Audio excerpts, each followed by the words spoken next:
Rainy afternoon mga love. So it's Sunday kaya magsisimba kami sa Saint Padre Pio. Akala ko nga hindi na kayo matutuloy sa sobrang lakas ng ulan.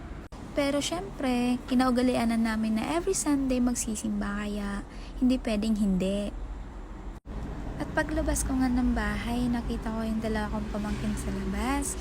Nandiyan na pala sila, ako na lang pala yung hinihintay. Ayan, sobrang kulit. Ayan, may pasayaw-sayaw pa yan. Syempre, manang-mana si tita. Naka-ready na nga kami. Hinintay lang namin humina yung ulan. Ito yung isa kong pamangkin, sobrang kulit din niya. And I'm with my ate. Gusto ko din palang i-flex yung sapatos ko. Sobrang paborito ko siya. Kahit 2 weeks, hindi ko nalalabhan. Okay lang. At napansin ko nga pare-pareho yung kulay ng sapatos namin. O, di ba? Bumabiyahe na nga kami. Umalis kami ng bahay ng 5:11 PM kasi balita namin sobrang traffic daw papunta doon. Marami kasing nagsisimba tuwing Sunday. Isa kasi sa mga sikat na simbahan ng Saint Padre Pio. Hi, salamat. Medyo lumuwag-luwag na. 30 minutes din yung paghihintay namin. Naipit kami sa traffic. So, eto na nga, sa sobrang lakas ng ulan, medyo baha na din. Hi, JJ! Hi, ate! Nakatulog na nga ang pamangkin ko dahil sa sobrang traffic. Sweet dreams! Time check! 5:59 PM na nga bago kami nakarating. Halos 1 oras din yung traffic. Hi, buti na lang. Naghahanap na nga kami ng mapaparkingan para for the go. Sa sobrang daming ang nagsimba, halos wala na kaming maparkingan. Bumaba na nga kami ng sasakyan, papunta na kaming simbahan. Buti na nga lang, tumigil na yung ulan. Sobrang daming ang nagsimba dahil Father's Day. Siya nga pala, Happy Father's Day nga po pala sa lahat. Happy Father's Day din sa papa ko na nasa heaven. I love you, Papa. Binibili sana namin ang paglalakad dahil 6 PM na mag-i-start na yung mass. So, ayan, lalakad na kami. Sobrang daming tao nga dito.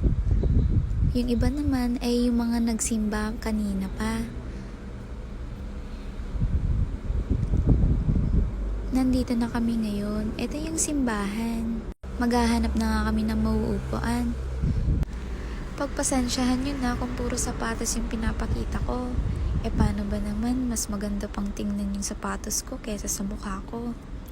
Ayan na, nakaready na kami at magsisimula na din ang mass. After nga ng mass ay umalis din kami. Kakain kasi kami sa labas. Hindi kasi kami nagmerienda bago kami umalis ng bahay. Kaya medyo gutom na din kami.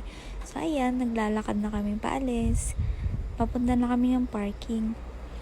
Nakakatuwa kasi sobrang lawak dito. Para ka lang nasa park. Binibilisan na namin yung paglalakad. Gabi na din kasi.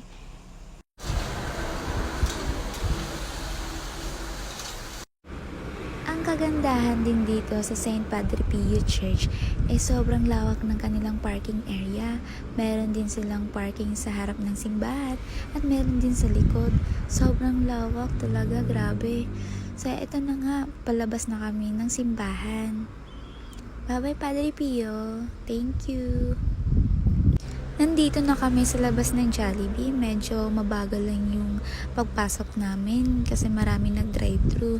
So ayan, nakapag-park na kami. Sobrang excited na yung dalawa kong pamangkin. Pumasok na kami sa loob at napansin ko nga medyo madami yung tao. Yung mga galing din simbahan, nag-dine-in din sila. Kaya medyo mahaba yung pila. Gutom na kami. Ay, Jollibee, baka naman. Fries and float lang yung gusto ko. Yun nga lang, hindi daw available yung floats and sundaes nila. Nagkaubusan na din. So, ayan, papunta na ako sa taas. Maghahanap nga ako ng table namin. Sobrang puno na kasi sa baba. Kaya dito na lang kami sa taas. Nakita ko na nga yung mga pamangkin ko tsaka si kuya. Meron na pala silang nakuhang table.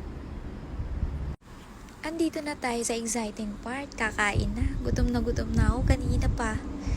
So, ayan, magsisimula na kami kumain. Si ate, may balot pang kanin. Ayan, si ate, tsaka si kuya. After namin kumain, ay uwi din kami agad kasi baka abutin pa kami ng ulan. So, ayan, napapakita ko dyan. Oh, 'di ba? Muntik pang mahulog. Sobrang ate kasi. Binibidyohan ako ni ate at may sinabi siya sa akin. Kunwari daw ay mag-holding hands daw kami para kunwari boyfriend ko daw yung ka-holding hands ko. Ay siya, sige, pagbigyan. So, ayan na nga, nakapag-holding hands na. Kilig na kilig din, hala. Kala mo naman ito totoo. Yan lang, hanggang dito na lang po. Thank you for watching. Bye-bye!